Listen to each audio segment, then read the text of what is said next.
Many years ago on International Women's Day, I ran a workshop and the theme was, when was the last time you felt beautiful? And today is Valentine's Day, and I thought I would do a segment that was inspired by some of the lessons I learned many, many years ago when I was sitting around with such beautiful women and having this talk, and nobody in the room felt beautiful. And I'll never forget it. And thinking about Valentine's Day and self-love, I thought I'd like to have a discussion about it. And I'm so glad that you're here to join in on the conversation. Back then, I had a group of maybe a little less than 10 women, and I posed that question: when was the last time you felt beautiful? I'll never forget one woman pulled out her phone, and she had her wedding photo. She said that she'd been married for 25 years, maybe more, and that was the last time she felt beautiful. It is so sad sometimes for me that the beauty standards that are placed on us by society and that we place on ourselves sometimes can be such a struggle and so impossible, in some cases so unreachable. And I thought, you know what? Let's have that discussion about beauty, self-love, and I'd like to share some of my own history and perhaps some of my own struggles with the topic. When I grew up, I was all about academics. It was the measuring stick placed on me, my siblings. I was one of those people that had to get straight A's and work on academics and schooling and studying. Looks were really not something that I was very interested in. I mean, yes, as a teenager, yeah, if you see pictures of me back then, I had giant hair, hairspray and bright lipstick, and always did my nails. But in general, I wasn't really much into beauty and looks, and I wore a school uniform, and fashion wasn't really a big priority. But I didn't put a lot of measurement on my looks. I certainly didn't put any of my self-worth or value on it. In my later teenage years, I was very interested in theater and drama and performance. I was probably about 16 or 17 years old, still in high school, and I was taking weekend courses at the university or college level at a school called Ryerson in Toronto. It's not called that anymore, but it was called that at the time, and it had an amazing theater program. I had the same teacher part-time as a university or college student would, and I remember doing a scene, and it was with another person, another female, about my age. And the instructor was getting us into scene and into character. And the scene was about myself and my roommate, the other actress. And this instructor was yelling at me, going, "Look at her, she's so beautiful. She's so beautiful. And you're so ugly. Look at her, she's so beautiful. And you're so ugly."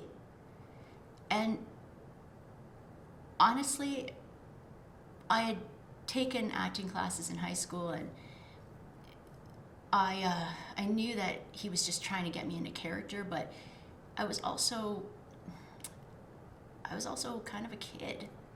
And for a moment, I broke out of character, and I had to take a break. I had to leave the room because nobody had ever called me ugly before. And I tried really hard to distinguish between me and the character, but because it was the first time anybody had really called me that, or that I really had to pay attention to how I looked, it was hard. And honestly, that's over 30 years ago, and it still stings just to even think about that. I don't think about it often, and it really doesn't weigh much on me, but if I ever went back to my younger self, it hurt. It hurt. And honestly, I don't know that there was any other feeling that I could have experienced. Moving past that, I went on to study theater in my undergraduate studies. I started there, but then I moved into communications. And that very first year of university, I remember having this old English teacher who he was British. He had a thick accent, older white gentleman. And I was in my theater history class. And back then, I used to love theater. I used to love drama. And I remember him coming up to me and he said, "There are not any people that look like you in theater, so I suggest that you find another profession." And honestly, at that point, it wasn't necessarily about being beautiful or being ugly. That's when I looked at myself from a race perspective or ethnicity perspective. And honestly, I didn't give that any thought until that moment. I switched over to communications, not because of his particular comment, but because I loved it. I loved media studies, and I loved communications, and I found it super interesting. I didn't think about it much until after undergraduate studies, and I went back to one of the local colleges to study theatrical performance part-time, and I still had the love of acting bug, so I went out to seek out basically an agent or any kind of work I could in acting. By the way, I graduated in my undergrad top of my class. I got the highest grade in my graduating class with a scholarship. So when I went out into the world looking for these type of things, I had a level of confidence, not ego, but just a level of confidence that said, yeah, I have some talent. And again, I went into an industry that had such high level of importance in beauty standards, whatever that might be. And that's when I started to learn that even though I might have thought I had some talent and some passion, it really didn't matter in an industry that really cares so much about the way you look. I remember going to auditions, and I was going to what I guess some people in the industry call cattle calls. So basically these would be opportunities to come in and see the casting if you were all in the same category. So I'd look around and I'd see a lot of young Asian females about my age, and this is the lump I was put in. But here's the thing. Even though I'm 100% Asian, I was constantly told everywhere that I wasn't Asian looking enough. And if that weren't bad enough, I'll be honest with you, I remember there was a day I went out to auditions and I looked around the room and there was a lot of Asian females my age, and I passed a mirror and I took a double take. I looked in the mirror and I actually kind of saw what they were seeing, that I didn't quite look Asian enough. And I also didn't speak any Asian language, so that was also a bit of a barrier, but I just didn't look Asian enough for what they were looking for. I was also not white, so I couldn't be in that category either. So I wasn't really sure where I fell in that category. I wasn't getting any auditions at all because I was told rather that I didn't look the part. Fast forward, I found myself another agent who was not just a talent agent, but she did a bit of everything. And she wanted to use me for print work because she said that I had a soft Asian look.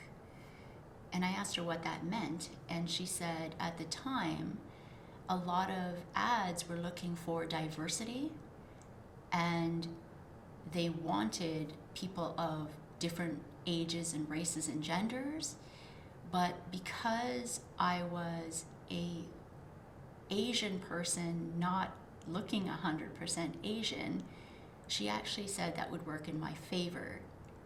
And as a result, I was able to get work not by that talent, not by any of the hard work I put in, but now my looks were a little bit of an advantage to me because I had a softer Asian look.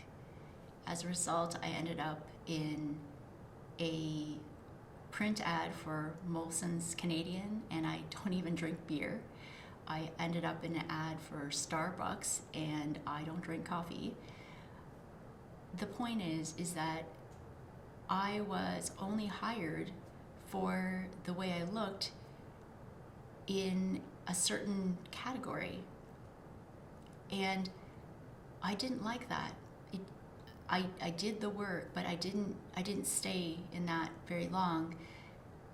I wasn't comfortable in it. Taking another perspective on that time of my life, because one puts their looks out there in that kind of industry, some of those things, like I said, talent or passion or any of those things, I might not have even had the opportunity to showcase that because that was what they saw. And as a result, I was also treated a little bit less than how I would have liked to be treated. I didn't feel very respected at all. And I'm not saying that's everybody's experience necessarily in that industry. That's just how I felt. So I decided that rather than staying in this space, I decided to do a master's. I was much more confident in an area where I was judged on hard work and talent and passion and intelligence. So I decided to pursue an MBA in the hopes that I would get back in the media world with a new set of skills and knowledge. I focused on television production. And wouldn't you know it, even though I was armed with an MBA, I was still judged on looks. I couldn't believe it. I remember when I got my first headshots, and I was in my early 20s, and I booked this whole package with styling and makeup. They told you how to dress and did your makeup and what to wear, your hair, accessories, everything. And everybody was complaining that I remember telling them that I wanted to be natural. I wanted to keep my hair straight. And anyway, they styled me up to the point where I had these giant curls, big makeup, giant earrings. And people were complaining because I looked like I was 40. So I was told. So I was young, but in order to get work, they wanted to stylize me to look older. As a side note, I remember doing a photo shoot when I was 40, and one of the photographers brought back the footage. I saw it, and they photoshopped me to death so that I would look 20. You can't win. You just can't. But also, I remember back then I was super, super skinny. And I remember them telling me that I was too big. I couldn't believe it. There was barely any fat on me at all. And they told me, I remember one person said to me that I might want to lose some weight and whatever. And I'm like, oh my gosh, I was so tiny back then. It's so brutal. I remember having a photo shoot one time, and the photographer gave me the edited photos, and he, I guess, accidentally gave me an original as well, and I compared them, and I was so thin in one of the photos that he photoshopped. In the original, however, I don't think I look that bad, but here's the thing. If I press along my rib cage here, I feel bone. And so at the point that he photoshopped me, I would have had to have removed my ribs to get that thin. It is unbelievable how morphed I would have had to have been to look like that in real life. I took a broadcast journalism TV news course after my MBA because even though I had the academic base, I really wanted the practical perspective and the practical skills and expertise to study journalism. I studied everything from camera work and editing and interviewing and on-camera presence. Again, I graduated top of my class. This one was voted on by the instructors, myself and another person, another student, tied by nomination for first place. And when I got my first job out of school, it was as a news reporter. And I will never forget this interview for the rest of my life. Because it was an on-air job, you had to have a demo accompany your resume. My resume had a lot of academia, and I had, at this point, an undergraduate degree, a part-time certificate in theater, an MBA, and a broadcast journalism certificate. I did a demo from my schoolwork, and I got this call and for an interview, and I went there, and he didn't ask me anything about my experience, anything about my resume, anything about talent or passion or what I wanted to do or what I wanted to achieve. The only thing that he asked me was, he looked at me straight in the eyes and said, "Do people like you get a job in this industry? Like, do people like you get a job in this industry? Do people like you get interviews?" And I said, "Excuse me, I don't know what you mean." And he's like, "Well, I was talking to someone who's blonde and blue eyes, and she's not getting any interviews because they want diversity right now." And just so we're clear, Canadian law states that you cannot discriminate someone based on ethnicity, but that is the only thing we had a discussion about. He didn't ask me anything else. It's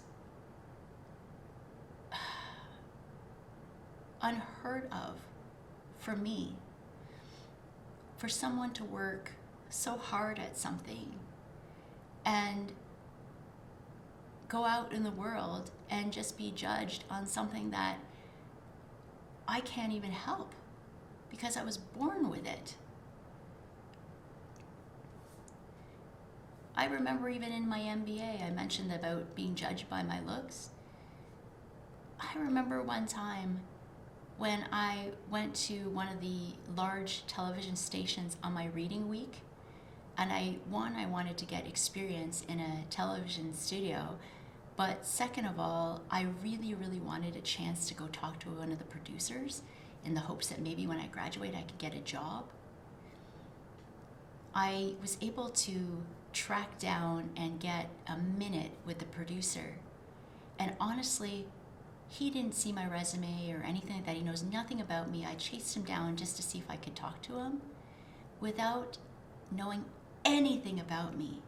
This man was literally screaming at me, probably projecting his frustrations with people that preceded me, because without anything coming out of my mouth, he started screaming, and I'm talking screaming at me, saying, "Who do you think you are coming in here? We have so many young girls who think that they're going to get a job based on their looks." And I thought, you know nothing about me. And yes, I'm sure I dodged a bullet because I would not want to work for this person. But I just couldn't believe how somebody would prejudge me, not knowing anything about me.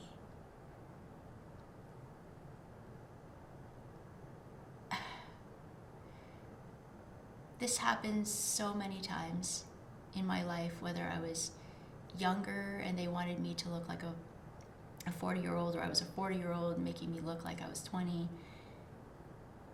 practically taking my ribs out in a photo just to make me look way thinner. I'm probably just about the average height. I Googled this. I'm about the average height of a woman in the world, especially if I was Asian. But compared to people around me, I'm considered short. We're often told we're too young, too old, too short, too tall. In my case, I'm not Asian looking enough or too Asian looking for something. My hair has always been some discussion.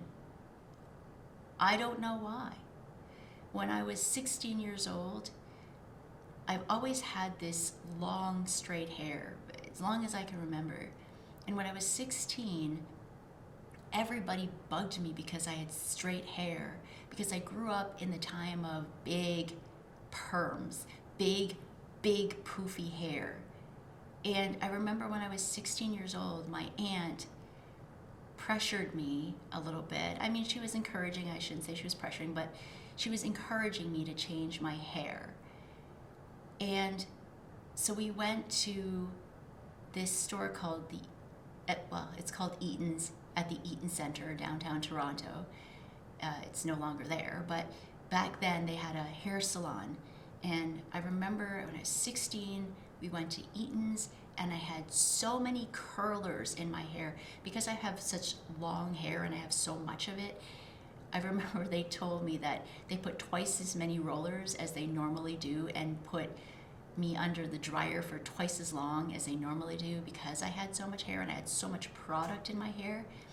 And when they took it out, it felt so brittle. I could see and feel the breakages all around my hair, and I had this giant hair out to here. And that was the only time, only time I tell you that I'll ever do that to myself ever again. But I gotta tell you, after that, after those big permy hair days, I would get all these compliments on my hair because, oh, you're so lucky you have straight hair. You're so lucky you have long hair.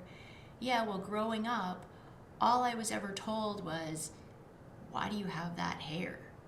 It just so happens that the styles have changed, or the outside beauty desires have changed, but my hair has been like this almost my entire life. The only thing different has been society's perception of what long straight hair is.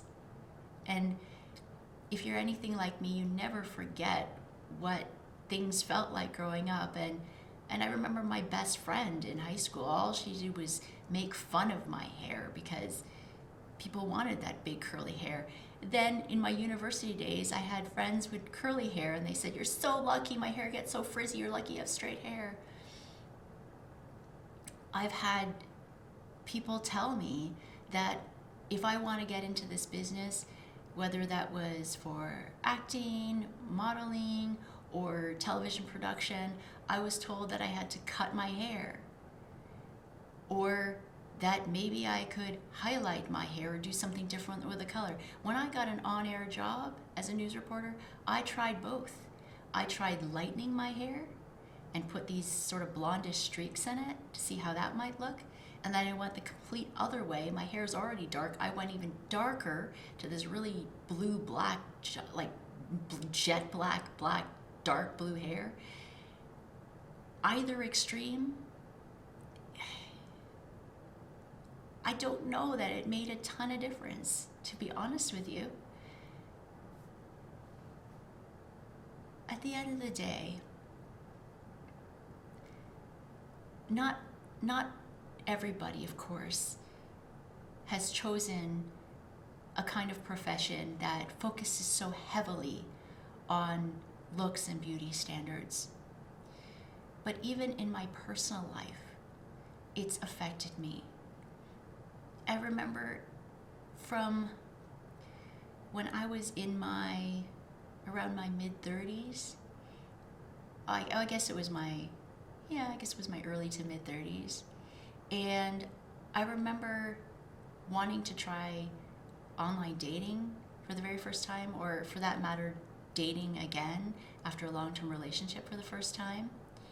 And I'll never forget, this woman says to me, and I know she meant well, and she said, girl, she said it just like that, girl, if you want to start dating again, you're going to have to change your wardrobe, you're going to have to get some makeup, you're going to have to get out there and change everything. And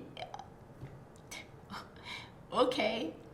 So being new at the game at the time, I remember, so yes, I remember now I was 35, because I remember grabbing my girliest girlfriend, who was 2 weeks younger than me, so we were about the same age.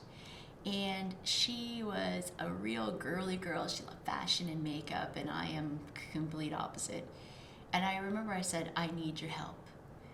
And I remember taking her to shopping and getting her makeup tips and having her teach me about makeup.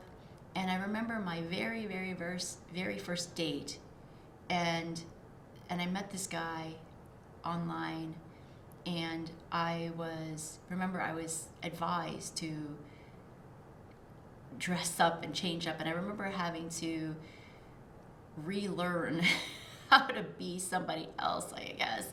It took me half an hour, I think, to just put on my makeup, another half an hour just to decide on an outfit. And I met this person, and I was so uncomfortable. Like I was not me. I dressed up as somebody else. I wasn't me. And honestly, I was so uncomfortable. And I'm not saying that there's anything wrong by putting your best foot forward if you like makeup, if you like fashion. and you want to get dressed up for a date, by all means, if that's empowering, go for it. But for me, it was different because I was really kind of pretending I was somebody that I wasn't. And it made me feel so uncomfortable. And I told myself I would never do that again. I just wouldn't.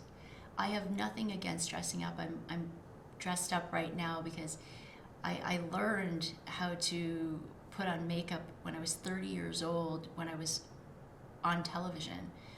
And I was having to just figure this out for the very first time, how to put on a little bit of makeup and how to dress for television.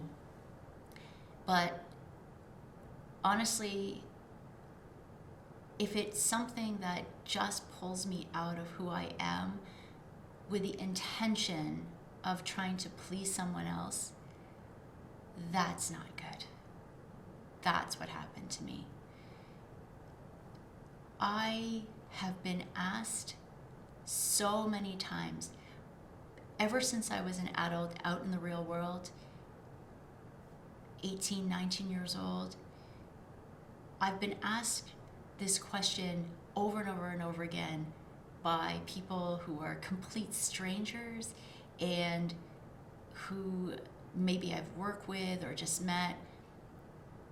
I've been asked this question in so many ways, but I know exactly what they mean. And they'll look right at me and they say, "What are you?"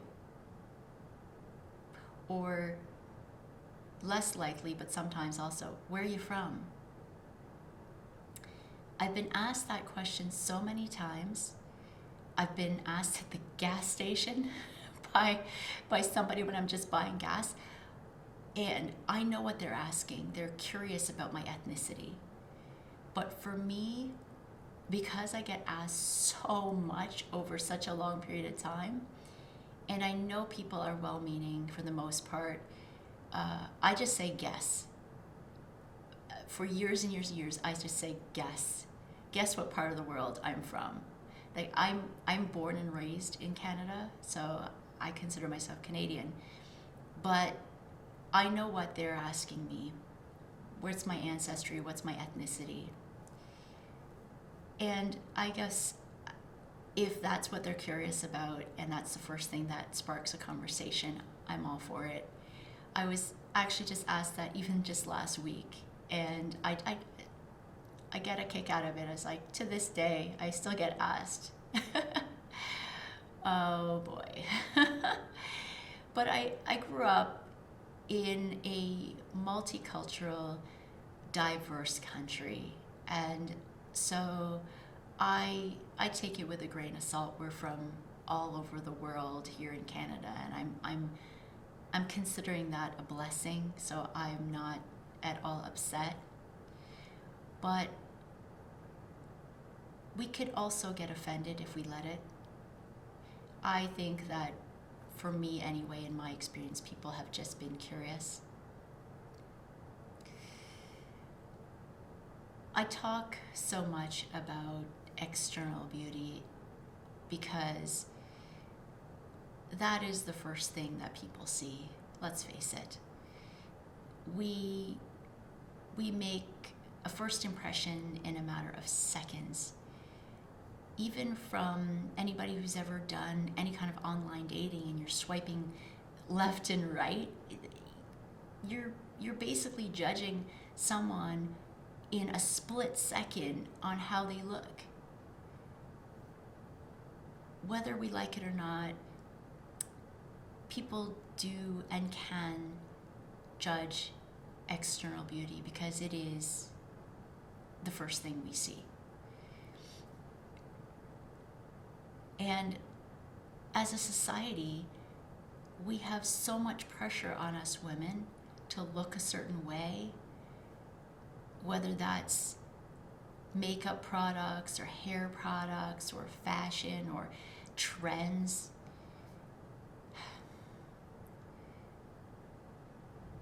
It's hard to have this discussion and for me anyway, pretend that it's not important. I go way back to when I was 16, 17 years old and told I was ugly back then. And even though it doesn't hurt me today, those kind of things sting. They do. And especially for someone that young. And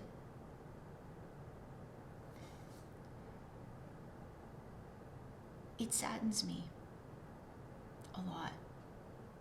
It does. It really does.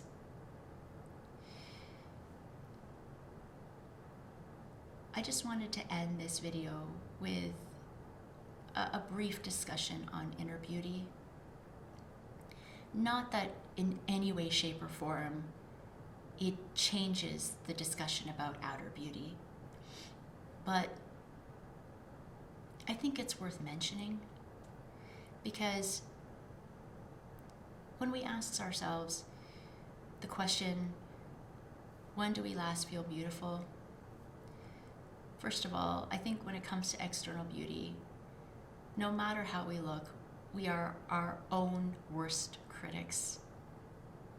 And we also don't know what the other people around us are thinking. We might admire something in that other person. How many times has this happened? And they might even dislike it in themselves. I, for one, talking about thin or not thin, and I've always admired, for example, other Asian women who might have these really tiny little legs, tiny skinny legs. I've never had that. And I've had to kind of accept my own body type. But then I think from an inner beauty perspective, why can't I just embrace that as a unique feature about me?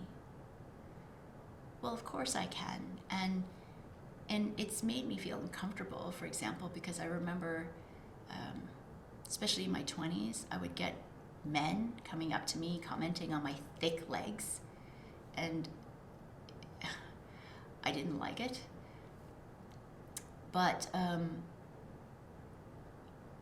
if I was to just embrace who I am and say that is who I am, and thin legs, thicker legs, or whatever it might be, why can't I just accept that as beautiful? I don't have to look a certain way to feel that way. Self-acceptance is beautiful. Grace is beautiful. Being your best self is beautiful. Embracing our strengths and weaknesses is beautiful. Embracing our talents and our flaws are just as beautiful. Being vulnerable is beautiful. Having empathy for ourselves and others, having self-compassion as well as compassion for others is beautiful. Being able to rise and being able to fall is beautiful. Just showing how human we are is beautiful. Being able to show emotions, a range of emotions, being happy, sad, angry, it's all part of who we are. We're beautiful just because. And especially as women, we're sometimes taught to ignore a compliment. Like if someone said to me, I really, really love your hair, and we're taught somehow to deflect and say, oh, but you have beautiful hair too. And while that might be the case, it's okay to also accept a genuine compliment and say, thank you. Thank you. Why not? You can also compliment the other person back if you wish, but on its own, just receiving the compliment is okay too. And by the way, it's also okay to put that first compliment out first as well. So if I saw a woman who had beautiful hair, as an example, I could say, I love your hair, it's so beautiful, or whatever it might be. And I don't do that to ask for a compliment in return. I'm doing that because that person may very well have beautiful hair or whatever. And honestly, that reflects back at me as well. Any compliment I might give to her, as long as it's genuine, of course, is also reflected back in me. So be generous with your compliments. Be generous. You could always find something beautiful about another person. And it might not necessarily be a physical characteristic like hair. It could be a smile or a sense of humor. Oh, you're really funny. You just said something that made my day. Anything I feel that is spread around the world, we could have a whole ripple effect. The whole world could rise by one person's genuine compliment that goes to another person, another person, another person. I think for Valentine's Day especially, whether you're single or in a partnership, I think just thinking a lot about beauty and self-love, that's really what's most important, isn't it? Just to love ourselves and another person, to see the good and the beautiful in ourselves, whether that's on the inside or on the outside. And listen, and this is coming from my heart, if anyone hasn't told you lately, or if you haven't felt it lately, doesn't matter. I'm going to tell you right now that you are so beautiful. You are so, so beautiful. From the inside and out, you are so beautiful. Thank you so much for watching this video, and I'll see you again in the next one.